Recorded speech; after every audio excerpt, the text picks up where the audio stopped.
The Man of My Dreams by Jacqueline Tasch. Chapter 1. Alice begins to dream. It's the darkest dark of night, the time when the traffic lights wink yellow on empty streets and drivers can be cautious or not, no rules to break, no one to see. I'm tucked into a thoroughly warmed bed, the blankets a comforting weight against my shoulder and hip. I feel soft breath against my neck or my ear, the gentle tug of lips and tongue against skin, the pinch of teeth being careful not to hurt. I smell something male, and perhaps a little wild, not carefully soaped or powdered or deodorized. A man's insistent weight behind me on the mattress draws my body, from head to toe, inevitably into contact. There's a sweet anticipatory humming in the air, sensation as much as sound. I've had erotic dreams before, but this one was so intense, so vivid, so realistic, I would awaken sure it was real. Sometimes I would be turning towards my partner when I came to consciousness, finding only sheets and blankets under my eager hand. I would search the shadows in the corners of the room for signs of a visitor, invited or not, or call to the cat for company. And then sleep would reel me in again, and by morning the encounters had faded, as all dreams do, leaving me with only a nagging loose thread of a memory. Until my mother-in-law called my attention to what was going on. We had visited a new exhibit at the Palace of the Legion of Honor in the morning, and the lunchroom was mobbed by the time we were ready to eat. Now, Amelia is a member of the board, like her mother before her. It's part of the family legacy, but she hesitates to pull rank. So I invited her to share some leftover lasagna and fruit at my place. I live in what you might call a transitional neighborhood, between enclaves of San Francisco's old and relatively new but significant money. The mix of ethnicity, age, and class satisfies my democratic instincts, while my own lodgings indulge a love of life's comforts. The dining room overlooks Mountain Lake Park. Wow. Okay then. And I like to watch the comings and goings. The 2-year-old tots using the doggy water fountain when Mama turns her back. The multi-generational Asian families. Okay, we're just leaving that there. Okay. The well-toned men and women out on a run. Amelia and I had fallen into one of those easy silences that only family and the closest of friends seem to manage, busy with our munching and our separate thoughts. While I was watching the passing scene, however, Amelia was apparently watching me. "So, Alice, what are you going to tell me about him?" "About who?" I said. "The new man," she said. "Whoever he is, he certainly seems to agree with you."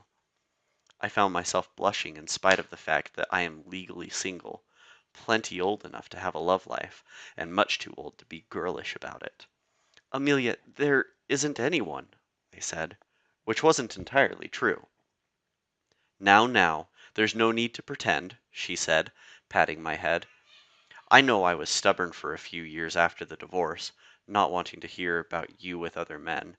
I couldn't help but hope that you and David would somehow find a way to live together. He's my son, after all, and I couldn't have had a nicer daughter. If only," I broke in. "But you can't. That isn't possible?" she finished for me. "Of course it isn't. I suppose I found it difficult to accept the truth of that situation. And of course, David's father. Certainly it's been simpler for David since his father died. And much nicer for me, to be honest." "Really?" I asked sincerely. I had surmised that Amelia was a merry widow, but I had never expected her to say it out loud. Barely 60 when her husband died, she was in the full, glorious blaze of autumn, and readily found a number of possible suitors. If I hadn't been so fond of her by the time, I might have been jealous. "Oh, yes, really," Amelia said, tipping a bit more wine in our glasses. "I was brought up to think it was rude to speak ill of the dead, so we won't, as the youngsters say, go there. Jesus Christ. But I've come to enjoy my independence. And then, of course, there's Grant." Grant is a rather shabby but well-off gentleman Amelia met on a cruise a couple of years ago into her widowhood. They lived, alas, on opposite coasts, but soon enough they were collecting frequent flyer miles. Lately, they're together about half the year on one coast or another. You know, Alice, I wasn't so very much older than you when I met Grant, she said, but it's not impossible to find, well, something resembling love, even if it comes late. Damn, okay. I missed the second part of her message, as I wrestled with the first. Granted that 40 had slipped by when I wasn't paying attention. It seemed to me that I was certainly quite a lot younger than she had been back then. But before I could do the math, she put her hand over mine, getting my attention. "I've worried about you, Alice," she said, "alone all of these years. You're a lovely woman. You should have someone to appreciate you." Before her hand could pat mine again, I pulled it away. My mother died when I was still in college, along with my father, catastrophically in a plane crash. I have often regretted losing her so early.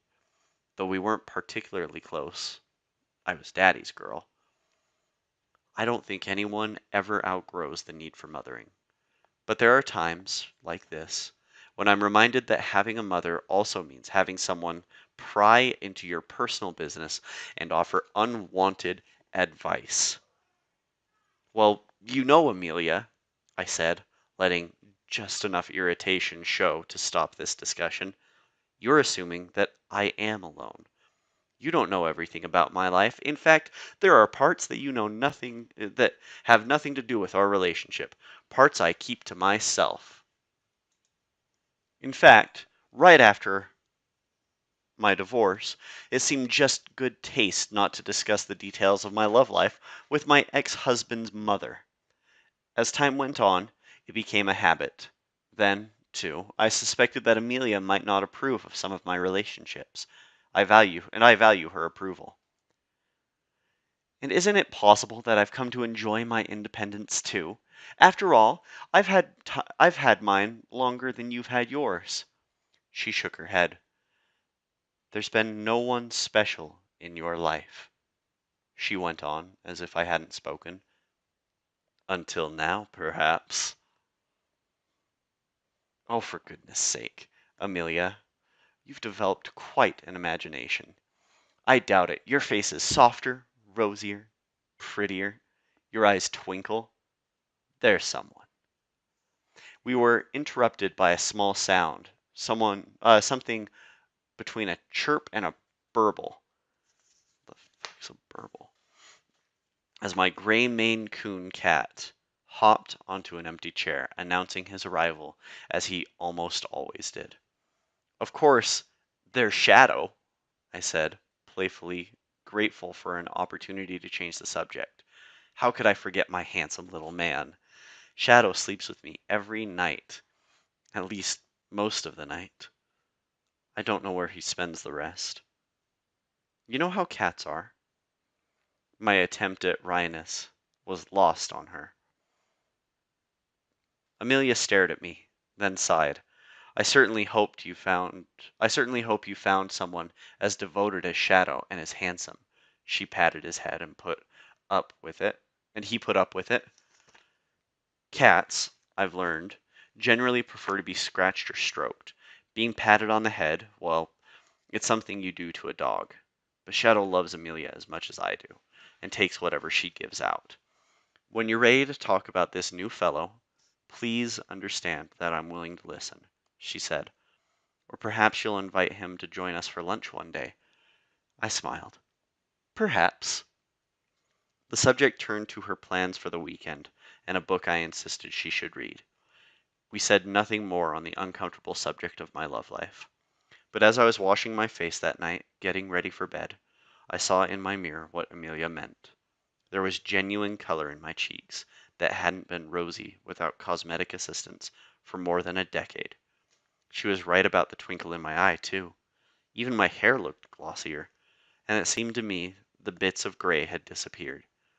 I caught my first conscious snatches of the dream then, just out of the corner of my memory's eye as I changed into my nightgown. A mysterious night visitor, I thought.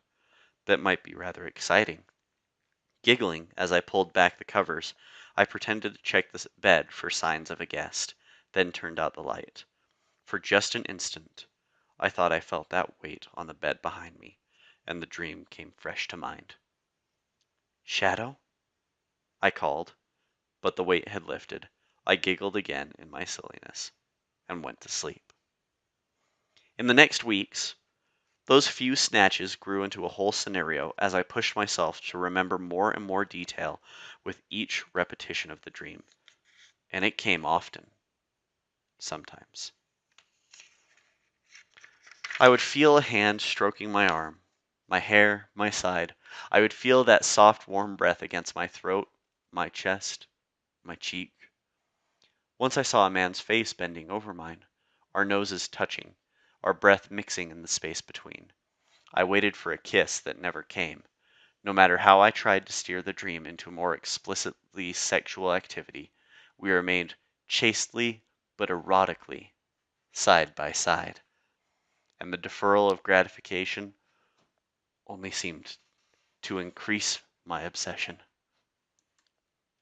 I found myself curious about the face and form of the mysterious man who wasn't really sharing my bed, but the image was indistinct. I fancied that I didn't see him clearly because he dressed in black, his hair dark, his face in shadows. Then, by what seemed an odd coincidence, a particular face and form became attached to my night visitor. I wasn't really watching television, merely listening to it while I read the paper, when Shadow's chat catter got my attention. He seemed to be watching the screen with great intensity. "What's so interesting?" I said out loud, for I'll admit I often talk to Shadow when no one is around. "It's some movie star. You don't go to the movies, so how would you know?" The man was dressed in black, suit and a shirt and tie. Dark hair and brows, piercing eyes, and a wide, angular smile. Disarming and slightly dangerous at the same time. I thumbed through my mental catalog of movie stars, but I wasn't sure of his name. George or Bruce or Richard, Mel or Sam. It is not Mel. I guarantee you it is not Mel Gibson that you are thinking of, woman. Okay, moving on. Or Sam or Antonio. I never can keep them straight. Let's just call him the actor. Shadow burbled again and leaped onto the couch beside me, walking back and forth across my lap, inviting and receiving some affectionate strokes. "Of course, I love you best, but he is handsome," I said. "Why, dressed in black like that, he looks a bit like you. Or I suppose, if you were a man, you might look just like him." I gave Shadow a hug and went back to my reading. Then one night, I turned in my sleep, and my hand landed not on the sheets or blankets or on Shadow's fur, but on something like the finest wool, something that had lapels. Then I touched silk and felt a heart beating fast beneath it. I opened my eyes into the actor's face, I swear, and closed them tight again, sure it was part of the dream. And indeed, when I looked again, a little fearfully, only an image of Shadow hung in the space beside me, and a thump announced his departure for an early morning snack. Now I had often joked with girlfriends that imaginary lovers were the best kind. They gave you exactly what you wanted, made no demands, and didn't require changes in your decor or diet. This, however, bordered on the pathological, it seemed to me. Thinking that a little dose of reality might be what was needed, I arranged a dinner for two, with an occasional lover. I call him Ben, though that's not his name, a thrice married man who likes to keep his distance emotionally, which suits me well enough. In spite of those reservations, we are good dinner companions, never lacking for interesting conversation, and we've learned how to bring each other pleasure with a predictability that we both view as mostly positive, if occasionally lacking in passion. The night of this visit was no exception. We talked about the symphony season, the business climate, the current presidential administration.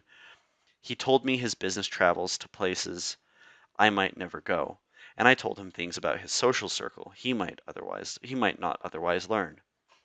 After dinner, I put Shadow in the guest room off the kitchen where he usually stays on these occasions. Gathering some extra quilts, I suggested making an impromptu bed in front of the fire, but Ben's back was ailing, and he preferred the bedroom. I hesitated only a moment before turning down the covers on my bed I had been sharing with my dream lover. The sex was good and left us both satisfied. Ben never stays the night, and when he suggested leaving earlier than usual, I was happy to bring a cup of tea to warm him during his ride home.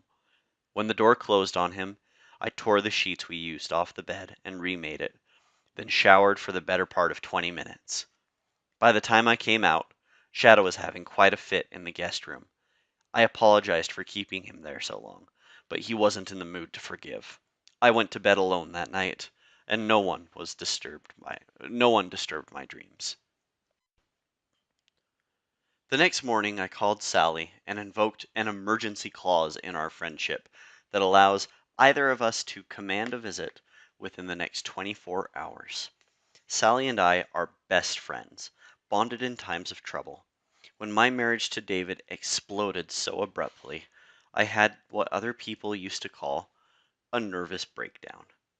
Lacking parents and other genetic, not generic, the loss of David left me quite alone in the world. I cried all the time.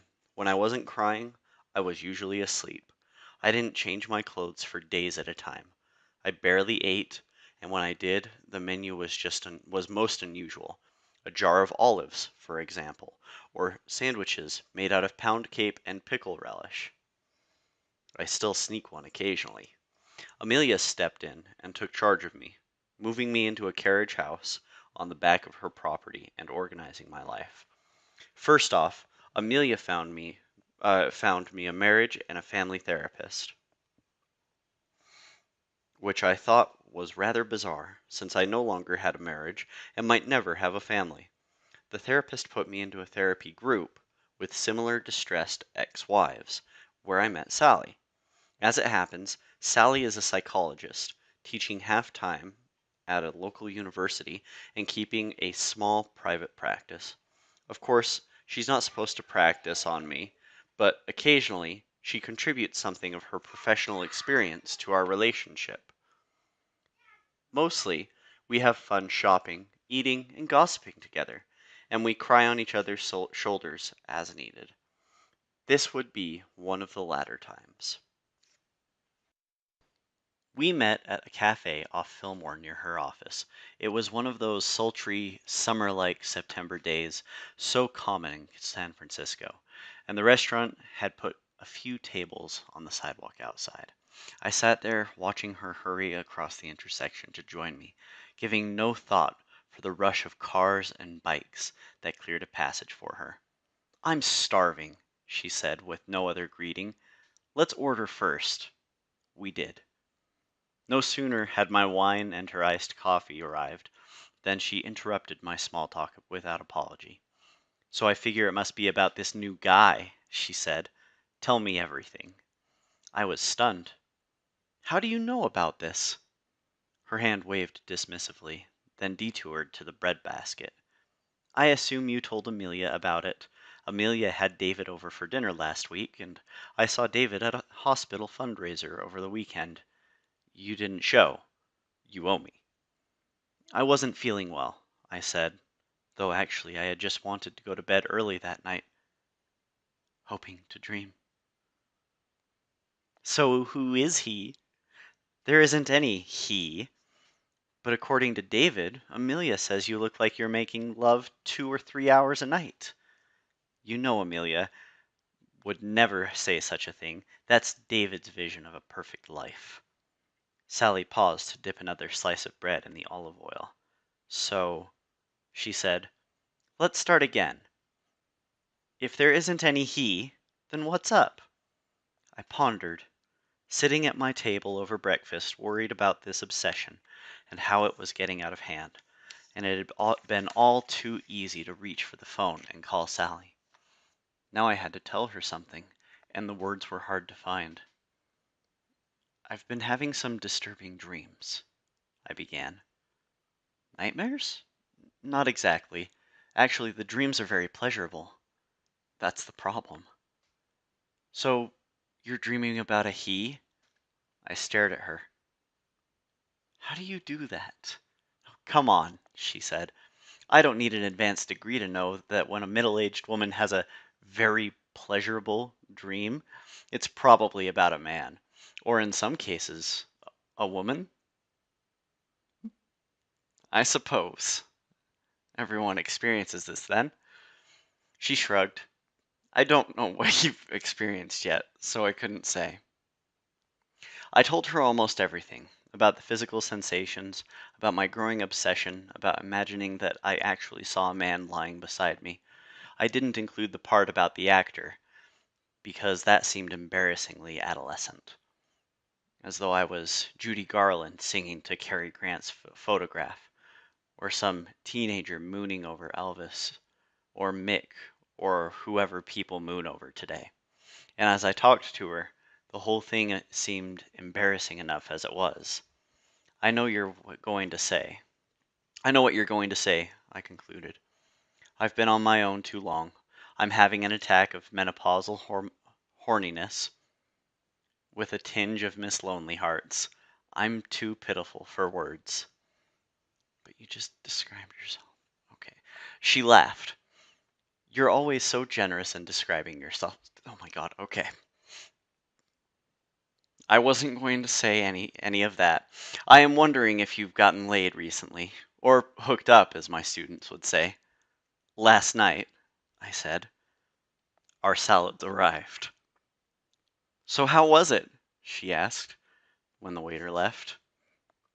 "It was like it always is. It was fine." God damn. But when Ben left, I took a shower and changed the sheets. I felt I don't know. I suppose I felt a little slutty, sleeping with him in the same bed as the man of your dreams. "Oh, God," I said. "Is it really that bad? At my age, I'm still looking for the man of my dreams?" Sally chomped a bit to clear a space for words. Her words could make it through. "It sounds to me like you found him." "Sally," I said, "that isn't funny. What should I do?" She nodded. "You could drive into your work. What have you been doing lately?" "Literacy volunteers," I said. "Keeping Amelia company, doing the museum circuit. No more SPCA?" "I got bored," I said. "Anyway, I was always seeing cats I wanted to bring home, and I already have Shadow." "He wouldn't be willing to share?" "No way," I said. "He's very attached to me. In fact, Shadow and I are more or less inseparable, at least when I'm at home. When I eat, he eats. When I sleep, he curls up nearby. Once the cleaning woman left his litter box in the toilet next to the toilet, and he got in and peed whenever I peed. He's never more than a few feet away. He might like another companion," Sally said. "He has me," I said, more fiercely than I should have. "Anyway, I don't want to be the classic old maid, alone in her apartment surrounded by multiple cats." Sally laughed again. "You'll never be the classic old maid. Is that why this dream worries you?" "Don't you think it should?" She considered. "A little fantasy romance never hurt anyone. Maybe you're ready for the relationship that isn't just sex or just companionship. Ben is fine, David's fine, but neither one provides the whole package." I suppose she saw the look I got on my face whenever people used the word relationship in the context of me. "Anyway, I don't think you need to worry about this," she said, "unless he starts turning up during the day. when you know for sure you're awake. I'd say relax and enjoy.